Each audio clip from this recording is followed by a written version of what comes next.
Hello friends, it's Kristie Marcotte. In today's video, I'll be making a bunch of Valentine cards and all of them will be going to the residents at a local retirement home. Instead of cutting into a brand new paper pad, I pulled out PhotoPlay's Cupid's Sweetheart Cafe. I used it in a previous Jaded Blossom video and I still have a ton of the pattern paper left, so I knew it was perfect for making lots of Valentine cards. I selected 5 designs from the pattern paper and cut 45 panels that are 3 3/4 of an inch by 5 inches. I also cut out 45 red cardstock layers, and these are 4 inches by 5 1/4 inches. I have 45 top folding card bases all ready to go, and I'll set those aside for now. For the image on my card, I'm using Honeybee Stamp's Heart Hugs die set. This is the cutest die set. You can create several different critters. For my card, I'll be making a hedgehog. For a sentiment, I'm also using Honeybee Stamp's You're a Keeper stamp and coordinating die set. This is a great sentiment set that you can use year-round. I'll be using the Happy Heart Day sentiment and coordinating die. Sometimes it's nice to not use the traditional Happy Valentine's Day. I've already gone ahead and cut out almost all of the die cut pieces. I used a light brown, almost a craft colored cardstock for the quills of the hedgehog. For the body of the hedgehog, it's a light cream color. I'll be adding a small piece of white shimmer cardstock onto the card, and all of these pieces are 2.5 inches by 3 inches. I've also cut out a bunch of hearts, and the fun thing about the Heart Hugs die set is their little arms are loose, so they can hold an object, so all of my hedgehogs will be holding a heart. I've already stamped out all of the sentiments. The ink color I used is Polished by Catherine Pooler.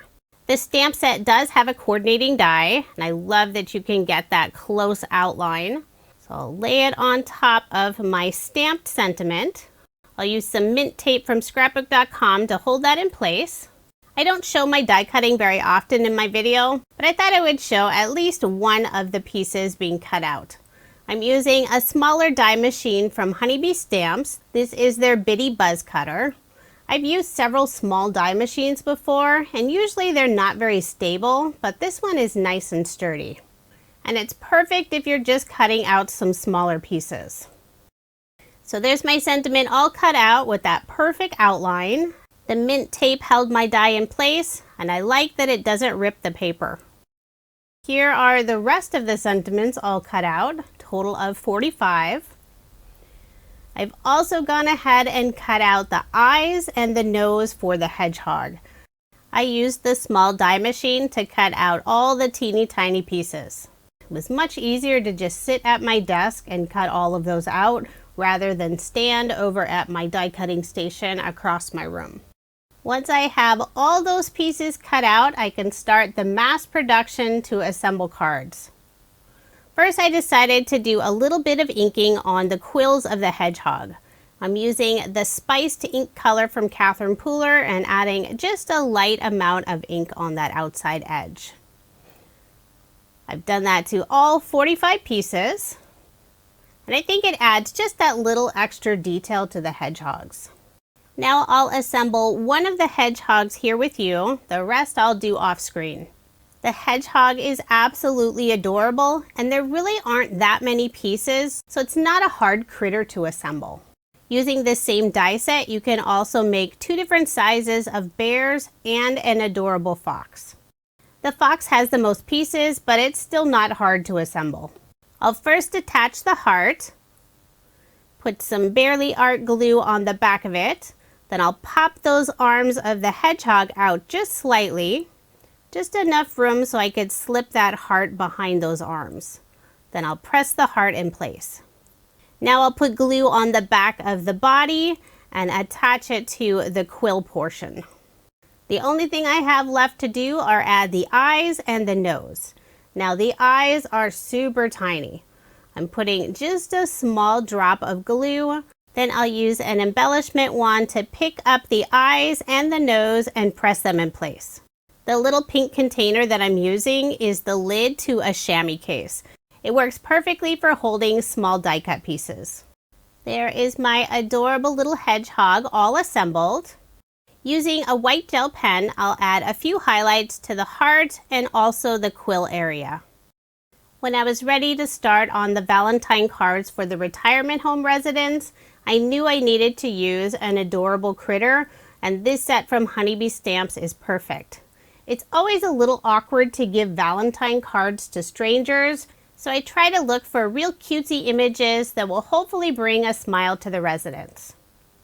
There is my little hedgehog all finished. And here are the rest of the hedgehogs all assembled and ready to go. Aren't they just adorable? Most of the hedgehogs are holding a darker red heart, but there are about 6 or 7 holding a brighter red heart. And that's simply based on the pattern paper that I'll be using for the cards.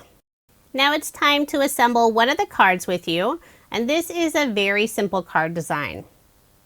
I'll put some ATG tape on the back and layer the pattern paper on the red cardstock layer. Then I'll add more ATG tape and put my card front onto a card base, and I'm leaving 1/4 of an inch of the white card base showing. Next I'll add the small white shimmer cardstock panel. And this is an American Standard A2 size card, 4 1/4 inches by 5 1/2 inches. I'll adhere that piece to the center of the card. Now it's time to adhere the hedgehog and the sentiment. My glue must have been sitting just a little bit too long, so I did need to poke the pin in the top so it wasn't clogged. I'll adhere the hedgehog to the lower portion of the white rectangle.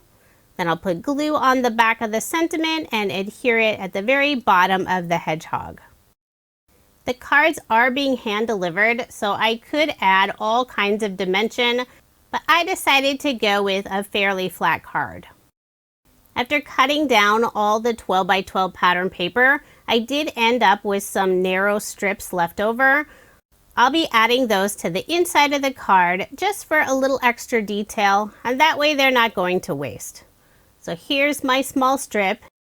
It's about 3/4 of an inch wide and 3 3/4 of an inch long. And I'll adhere it on the inside at the bottom of the card. For a final finishing touch, I dug through some bling and enamel dots, just looking for colors that match with the paper collection. I'm using some pink enamel dots from Pink and Main and adding 3 of them in the upper left-hand corner. So there is my finished card. And it's been a while since I've shown how I prep cards for donation, so I thought this was the perfect opportunity. Cards going to the retirement home are happy mail for the residents. I always stamp a sentiment on the inside of the card. I chose a Happy Valentine's Day sentiment from Jaded Blossom. This is from their Kisses for Sale set. I'm using a regular size MISTI, making sure I get a nice solid impression and trying to get that sentiment straight. On the back of the card, I'll add Random Act of Kindness to Brighten Your Day. And this is a custom stamp I had made. I'll also add a handwritten message on the inside, and I'll write the exact same message for all of the residents. For this card, I'm adding, Sending love and hugs your way this Valentine's Day. May your day be filled with joy and sunshine. Then I'll sign just my first name, and this time I'm adding a little heart next to it. I'll admit that writing is not my gift, but the whole point of the card is to add a little bit of sunshine to someone's day. I'm also not looking for acknowledgement, so I don't use my personal stamp on the back side, and I stick with just my first name on the inside of the card. Many of the residents in nursing or retirement homes never get visitors or any mail. So I want to make sure every single resident in this retirement home receives some happy mail. I include envelopes for all of the cards that I donate. For the retirement home cards, I stamp a sentiment or sometimes an image on the envelope. Now, I had already stamped the Happy Valentine's Day, and it does bother me that that pink color doesn't match any of my cards, so I may stamp a new set. Then I can save the pink sentiments for next year. Sometimes it's difficult to open envelopes, so I never use the glue that's on the envelope. Instead, I add a cute piece of washi tape to close it. And how perfect Lawn Fawn just came out with this adorable hedgehog washi tape. I make cards for the retirement home for all of the main holidays, and I make sure there's enough for every single resident. For the non-holiday months, I bring about 45 cards. For the holidays, I bring between 85 and 90 cards. And I have a local crafty friend that helps me with the other half of the cards. There are a couple of holidays where I tell her she doesn't need to help me since I always have plenty of cards, and that's Mother's Day and Christmas. I'm usually drowning in Christmas cards, so it's easy for me to pull out 90 of them to give to the retirement home. If you're interested in taking cards to a nursing home near you, I would suggest putting together some cards, go to the home and ask to talk to the manager or the activity coordinator. Find out if the home is interested in handmade cards and if there are any restrictions. Sometimes they may ask for no glitter or no bling. You can also ask if they have a need for blank cards for the residents to use. At the home where I take cards, they don't have a need, so all of the cards that I bring, I add the message on the inside. If you donate cards and have any other suggestions, please leave a comment. It may help out someone who's just getting started donating cards. Thank you so much for watching, and I hope you have a wonderful day.